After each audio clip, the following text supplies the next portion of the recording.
Bismillahirrahmanirrahim. Assalamualaikum warahmatullahi wabarakatuh. Alhamdulillahilladzi faddala bani Adam bil ilmi wal amal ala jamil alam. Wassalatu wassalam ala sayyidina Muhammad sallallahu alaihi wasallam sayyidil arabi wal ajam wa ala alihi wa ashabihi an-nabiyil ulumi wal hikam. Allahumma ya muallim Adam wa Ibrahim, allimna ilma ma yanfa'una wanfa'na bima 'allamtana wa zidna faham. Alhamdulillah, melanjutkan kembali daripada pelajaran kita sirah, sejarah perjalanan kehidupan Nabi besar Muhammad sallallahu alaihi wasallam. Telah sampai kita pada tahun keempat, yakni pada judul Hawadis, yaitu peristiwa atau berbagai peristiwa. Berbagai peristiwa yang terjadi daripada tahun keempat. Di antaranya nomor 1, fi sanatir rabi'ah nazala Jibrilu fi ghazwati Zatir Riqa bi salatil khauf, wa fi hadhihi al-ghazwati aidan nazalat rukhsatut tayammum. Di tahun keempat daripada tahun Hijriah ini telah turun malaikat Jibril di dalam peperangan yang namanya perang Zatir Riqa. Yang sebelumnya perang Zatir Riqa sendiri udah pernah kita bahas. Bisalatil khauf, membawa apa ya Jibril turun, kabar apa ya Jibril bawa, ya. Yaitu Jibril turun dengan membawa salat khauf atau perintah atau syariat tentang salat khauf, yakni salat dalam keadaan kekhawatiran atau salat dalam keadaan bisa atau mengartikan takut, bisa salat dalam keadaan takut, tapi lebih cakep salat dalam kekhawatiran atau kewaspadaan. Fisanatir rabi'ah, itu terjadi daripada tahun keempat Hijriah. Nazalabi, bi-nya tuh di salah, jadi turun tuh membawa, atau ja'abi juga bisa. Ja'abi itu membawa, datang membawa. Nazalabi. Kemudian yang mana salatul khauf adalah salat dalam keadaan genting, waspada, kekhawatiran, yang salatnya itu terjadi pada saat salat dalam keadaan perang. Jadi beberapa di antara cara salatul khauf, nah di antaranya adalah salatul khauf yang terjadi pada awal ini adalah Nabi SAW salat bersama para sahabat, kemudian makmumnya dibagi 2 regu. Imamnya tetap satu, imamnya Nabi besar Muhammad. Sahabat dibagi 2 regu. Regu pertama, katakanlah regu A, itu salat bersama Nabi besar Muhammad SAW di awal dari takbir. Takbir bareng baginda Nabi. Takbir bareng. Kemudian sampai sekiranya di tengah salat, makmum regu A, kloter pertama, itu menyempurnakan sholatnya hingga selesai. Kemudian diganti dengan regu kedua, regu B. Regu B kemudian masuk untuk nyambung sholat bersama Nabi besar Muhammad SAW hingga dapetin salam ya bersama Nabi Muhammad. Di antara cara-cara yang banyak adalah seperti itu. Nah, jadi itu menunjukkan kemuliaan dan juga keutamaan sholat bareng di belakang Nabi Muhammad SAW. Memang bisa aja dibagi 2 regu. 2 regu artinya regu yang satu dengan imam dan makmum, yang lain jaga. Regu kedua gantian nanti imam yang kedua, dan regu yang kedua sholat yang pertama tadi jaga. Bisa aja seperti itu, tapi ini enggak ya, saat ini karena menunjukkan keutamaan daripada sholat di belakang Nabi besar Muhammad SAW. Wa fi hadhil ghazwati aidan, dan di dalam peperangan ini juga, perang apa tadi? Zatir Riqa, sama bukan hanya Jibril turun membawa sholatul khauf, tapi juga turun membawa rukhsat tayammum. Ya, rukhsat tayammum, yaitu keringanan dalam urusan tayamum sebagai keadaan untuk memperbolehkan seorang melaksanakan sholat meskipun tanpa wudhu, tanpa wudhu. Nah, itu namanya tayamum. Yang mana bab tayamum masih kita bahas di jadwal malam Jumat. Antum yang pengen tahu lebih lanjut silahkan datang, dan kalau bisa emang harus datang karena ini penting urusan tayamum. Walaupun alhamdulillah, masya Allah, la quwwata illa billah, di daerah kita di Jakarta terutama itu lazimnya air banyak. Air banyak. Tapi tayamum itu nggak mesti karena ketiadaan air secara hissi, bisa jadi karena keadaan-keadaan tertentu yang airnya ada tapi kita nggak memungkinkan untuk menggunakan air. Seperti contoh diantaranya apa? Sakit. Jadi tetap tayamum itu penting untuk diketahui meskipun ada banyak air. Lanjutan. Wa fi hadhihi sanati tufiyat Zainabu zaujur Rasul sallallahu alaihi wasallam wa Abu Salamah ibnu ammatihi alaihi salatu wassalam bahwa akhuhu minar radha. Dan di tahun keempat daripada tahun Hijriah ini juga telah wafat istri Rasulullah sallallahu alaihi wasallam yang bernama Sayyidah Zainab. Yang kemarin di tahun ketiga baru saja Nabi sallallahu alaihi wasallam menikah dengan Sayyidah Zainab yang beliau dijuluki apa? Ummul Masakin pada zaman jahiliyahnya. Masih zaman jahiliyah saja dijulukinya Ummul Masakin, gimana setelah beriman. Nah, kira-kira pernikahan itu 3 bulan lamanya, kemudian Sayyidah Zainab pulang ke rahmatullah. Nah, kemudian di tahun keempat Hijriah ini juga telah wafat sahabat yang bernama Abu Salamah. Siapa beliau? Ibnu ammatihi, putra dari amehnya Nabi. Sayyidina Abdul Muttalib punya anak, diantaranya Sayyidina Abdullah, ayahnya Nabi Muhammad. Sayyidina Abdullah punya saudari, satu abah, namanya Sayyidah Barrah. Sayyidah Barrah binti Abdul Muttalib. Nah, Sayyidah Barrah punya anak namanya Abu Salamah, yang mana masih sepupu dengan Nabi Muhammad SAW. Masih sepupu berarti ya.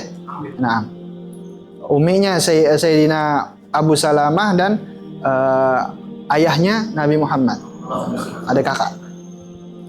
Wa huwa akhuhu minar radha, dan beliau Sayyidina Abu Salamah juga merupakan bukan hanya sepupu tapi juga beliau adalah saudara sepersusuan dengan Nabi besar Muhammad SAW, yang mana satu ibu susu yang bernama Sayyidah Suwaibah al-Aslamiyah.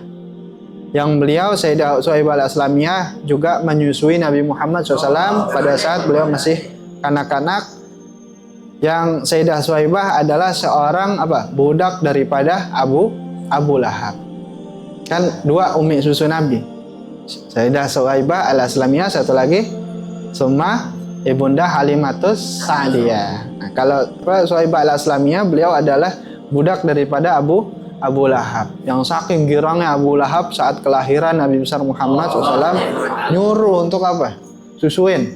Jadi dikasih fasilitas semua oleh Abu Lahab dulu pada saat lahir, sampai akhirnya ternyata Abu Lahab di masa Nabi SAW besar malah ngikut kepada Abu Jahal.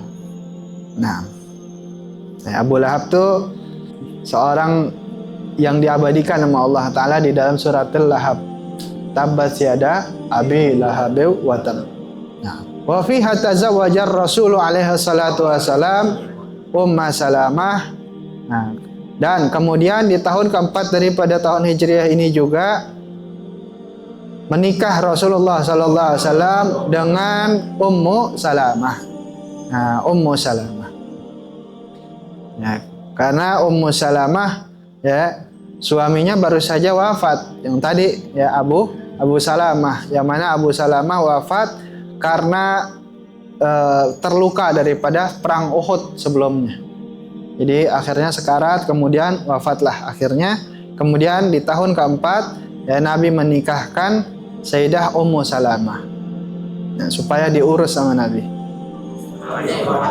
Wa fiha wulidal Husain ibnu Ali, dan di tahun keempat Hijriah ini juga dilahirkan Sibtur Rasul sallallahu alaihi wasallam yang bernama Al-Imam Al-Husain, putra daripada Sayyidina Ali dan Sayyidatina Fatimah Zahra binti Rasulullah SAW. Yang sebelumnya tahun ketiga Hijriah lahir Sayyidina Al-Hasan, di tahun keempat lahir Sayyidina Al-Husain. Yang Sayyidina Al-Hasan dijuluki dengan Abu Muhammad Al-Hasan. Kemudian Sayyidina Al-Husain dijuluki Abu Abdillah. Abu Abdillah Al-Husain.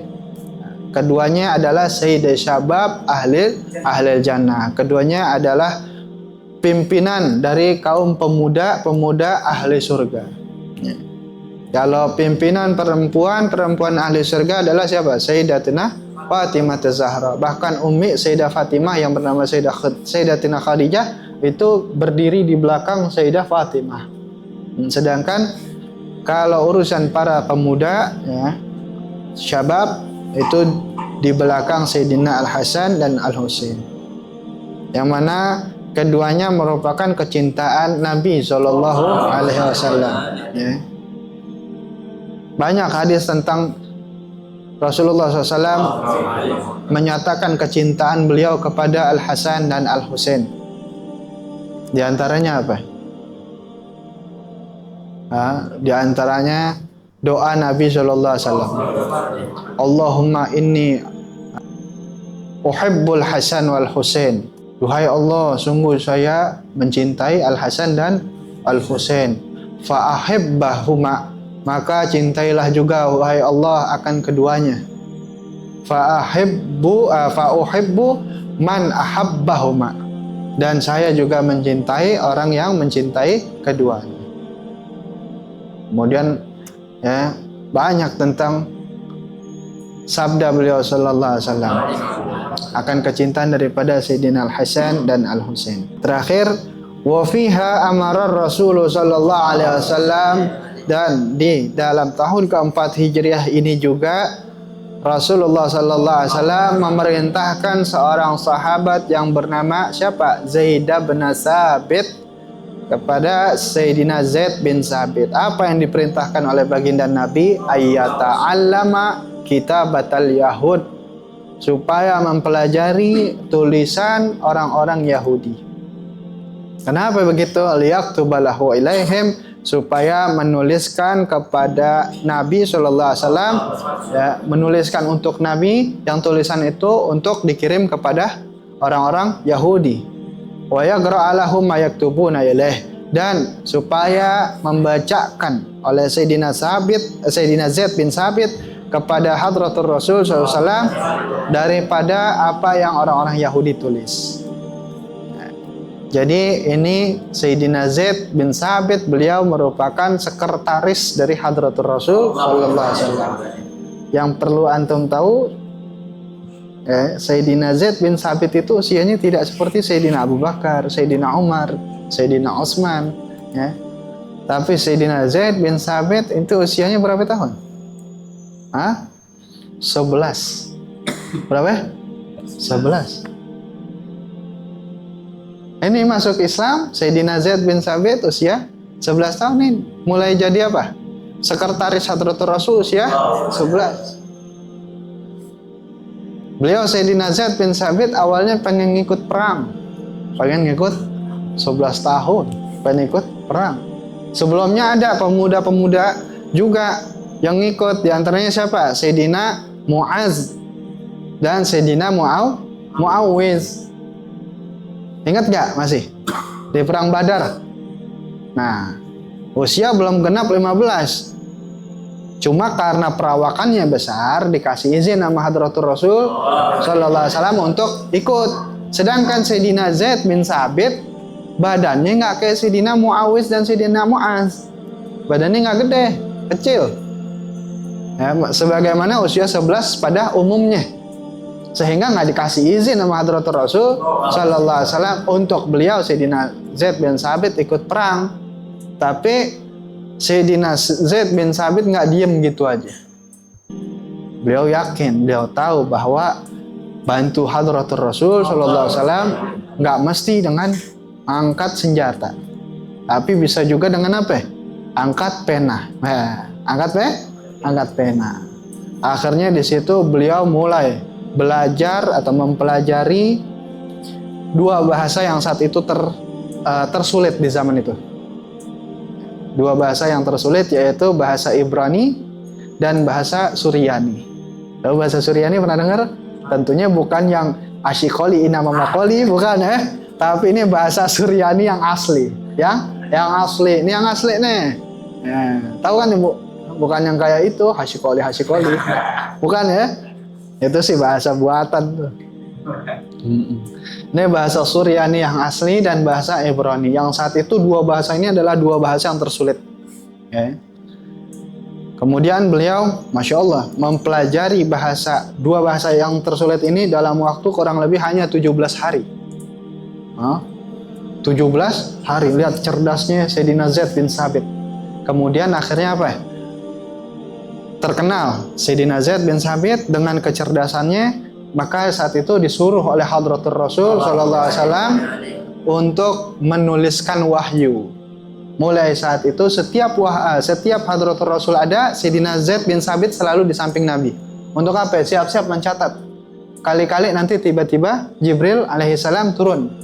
Karena Sayyidina Zaid bin Sabit kan nggak tahu kapan Jibril turun. Kalau Nabi Muhammad tahu. Nah, kali-kali gitu Sayyidina Zaid bin Sabit pada saat wahyu turun, beliau langsung mencatat. Jadi Sayyidina Zaid bin Sabit sekretaris yang termulia. Itu beliau yang menuliskan wahyu ilahi. Usianya berapa ya? 11. Jadi gitu ya. Nah nanti misalnya nih aneh minta tolong nih. Tolong dong tulisin surat buat perizinan majelis kita bikin acara tasyakuran dan maulid. Bisa kagak nih? Minta tolong tulisin. Bisa kagak tuh? Aja. Jangan nano aja. Ada kemuliaannya nulis kayak begitu, benar? Ada kemuliaannya. Sayyidina Zaid bin Sabit bukan orang. Bahkan siapa di sini yang 11 tahun? Ada. Awal mula Sayyidina Zaid bin Sabit 11, masih lari-larian. Kalau kata kita, bahasa kita nih, anak 11 tahun masih main bola di ini yang gedung Pola. Situ benar? 11 tahun balik maghrib. Ya kan? Udah nggak pakai sendal. Udah gerah banget itu baju. 11 tahun. Ya. Itu Sayyidina Zaid bin Sabit. Jadi banyak dari sahabat-sahabat yang mereka masih muda-muda tapi kualitasnya luar biasa. Nah jadi biar kita punya rasa kepengen seenggaknya. Jadi kita jangan gambarin sahabat Rasulullah SAW itu orang yang udah dewasa dalam artian usianya di atas 20 semua, di atas 30, enggak. Banyak yang masih muda-muda. Yang bahkan anak-anak usianya. Ya, Sayyidina Ali diantaranya. Masuk Islam, masih usia sibyan. Usia anak-anak. Dan seterusnya. 10 tahun kemudian, kurang lebih usia Sayyidina Zaid bin Sabit, 21 tahun berarti. Karena di Madinah Nabi SAW hanya 10 tahun. Kemudian pulang, ya. Sayyidina Zaid bin Sabit berarti usia berapa? 21 kurang lebih. Nanti ada namanya perang Yamamah di zaman Sayyidina Abu Bakar. Di situ banyak yang syahid di perang Yamamah. Terutamanya yang syahid adalah para hafiz, penghafal Al-Quran. Nah di situ Sayyidina Abu Bakar berinisiatif untuk apa? Sayyidina Zaid bin Sabit mulai menyusun mushaf untuk pertama kalinya. Mulai menyusun mushaf karena kekhawatiran banyak ayat-ayat yang akan hilang. Karena para penghafal Al-Quran saat itu banyak yang syahid di perang Yamamah kalau nggak salah. Selesai mulai dikumpulkan, tapi belum dikitabin, masih mushaf yang lembaran. Ya, nanti mulai dibukukannya pertama kali adalah di zaman Sayyidina Utsman. Tapi itu juga belum digarisin. Ya, masih gundul Quran. Nanti disyakalnya itu di zaman Sayyidina Ali karamallahu wajhah. Baru akhirnya digarisin. Nah, bisa lah kita baca semuanya.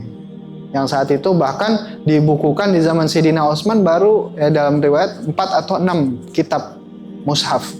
Ya, baru 4 atau 6. Kita yang ambil yang 6. Di antaranya itu ditaruh di 1 Makkah, 2 Madinah, kemudian Kufah, Basrah, dan juga mana lagi? Syam. Ya, kemudian yang terakhir adalah dipegang oleh khalifah di masing-masing zaman. Itu baru 6 tuh. Itu disebarin ke Madinah, Kufah, Mekah, Basrah, mana lagi? Syam, sama dipegang khalifah 1. Baru 6 aja. Ya.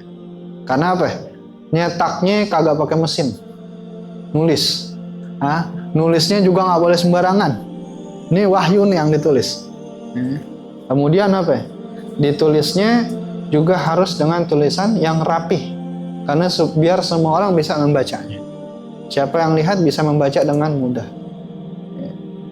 Gitu. Nah, itu semua awal mulanya adalah dengan sebab jasa daripada Sayyidina Zaid bin Sabit radhiyallahu anhu wa ardhah, wa nafa'na bihi bi ulumihi wa bi asrarihi wa bi barakatihi fid dharain amin taqabbalallah.